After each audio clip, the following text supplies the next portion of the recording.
Mari hari ini saya sengaja bilangnya, mari kita mengulik tentang obat kebal. Obat kebal. Apa itu obat kebal? Obrolan tentang kesehatan dan herbal. Ini yang tugasnya ke saya. Oke, mikirnya nih seminggu loh. Nggak bohong. Oke, next. Sebelum mulai saya pengen ngasih kita kerangka. Karena saya bidangnya jurnalistik, khususnya soal lifestyle dan kesehatan, dan saya sedikit tidak paham sebenarnya sama MLM. Sejujurnya kalau boleh saya bilang ya, saya punya stigma negatif soal MLM. Mungkin karena selama ini yang mendatangi saya adalah sistem yang tidak ramah, tidak ada semangat kekeluargaannya. Karena tadi saya di sini dengerin Teh Yai langsung, oh begitu ya. Dapat nih, masuk kan nih? Masuk. Oke ya, jadi kerangka kita adalah bagaimana memahami atau perilaku mindset masyarakat kita dalam memahami kesehatan. Karena ternyata beda sekali loh di lapangan. Apa yang kita pikir kita tahu tentang kesehatan, masyarakat bisa beda lagi mikirnya. Oke, harapan kami semoga obrolan ini bisa kita jadi amunisi buat abang-abang, kakak-kakak, teteh-teteh, bapak-bapak dan ibu-ibu untuk ketika nanti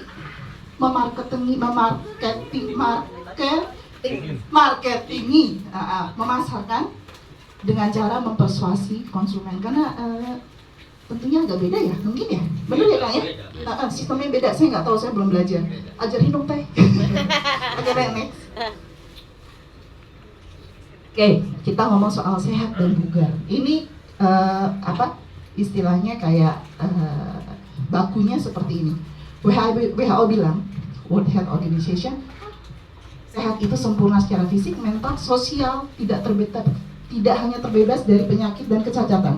Kalau kita tanya misalnya, kita kan sekarang sejak pandemi nih, kita selalu nanya kalau ketemu orang, ya assalamualaikum, apa kabar? Ih, sehat ibu? Jawabannya pasti? Yakin sehat? Kalau ternyata dia punya bisu? Apa kabar bapak? Sehat bapak? Yakin? Ternyata dia mikirin target. Ayo loh. Nah, itu berat lagi. Berarti itu ada ketidakseimbangan. Mungkin nanti di sini bisa dipelajari juga di kelas seperti apa. Yang kedua, menurut Kemenkes, sehat adalah keadaan sehat baik fisik, mental, spiritual, sosial. Ya, segala macam bisa dibaca seperti itu. Tapi ternyata itu beda sama bugar. Karena kalau bugar itu adalah kemampuan tubuh untuk melakukan kegiatan. Jadi ini lebih ke aktivitasnya. Kita bisa sehat tapi kita nggak bugar. Saya jujur ya, saya tipe orang yang karena saya agak sulit olahraga. Kalau Bang Ramlan nih olahraganya kenceng.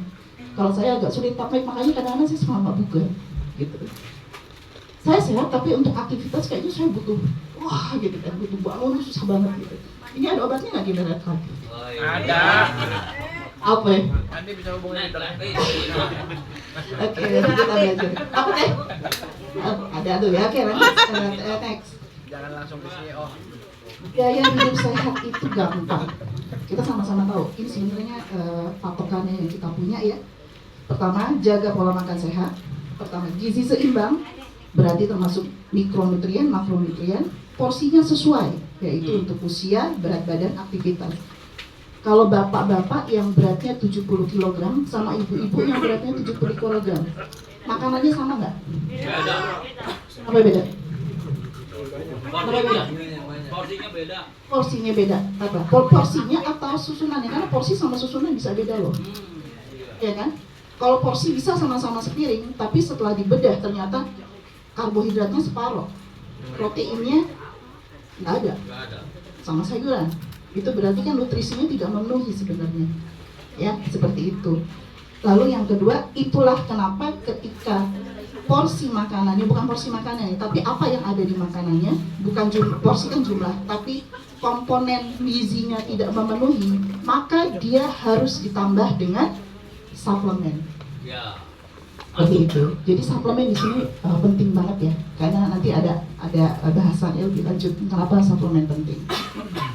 Yang kedua, olahraga. Olahraga ini bisa apa aja sih sebenarnya ya. Nanti insya Allah kita ngobakin bawang juga termasuk gerak ya. Ya, ibu-ibu, bapak-bapak. Yang ketiga, mengelola stres. Ini yang salah. Kadang-kadang sering masyarakat kita bilang, aduh gue stres nih. Jangan stres, mau ngapain stres? Istighfar aja. Bukan, oke, istighfar bener. konsepnya kalau kita stres, ya lu jangan stres, lu hilangin stres lo. Nggak bisa.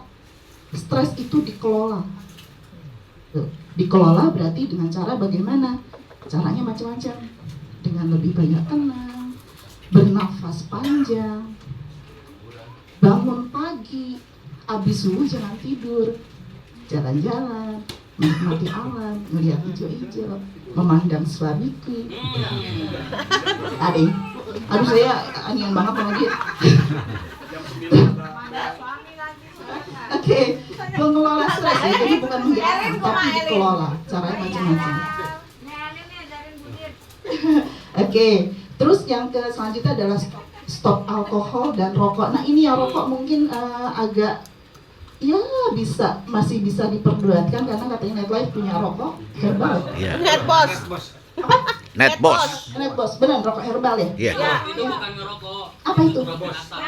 Terbiasa. Oke, nanti dijelaskan lah sama yang paham di Netlife ya seperti apa komponennya. Oke, yang terakhir adalah tidur cukup yang berkualitas.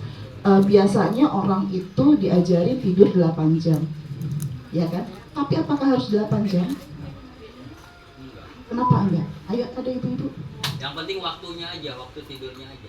Kenapa waktu tidurnya? Kan? Iya, betul. Nyenyak itu adalah bentuk kualitas. Jadi kita harus membedakan antara kualitas dan kuantitas.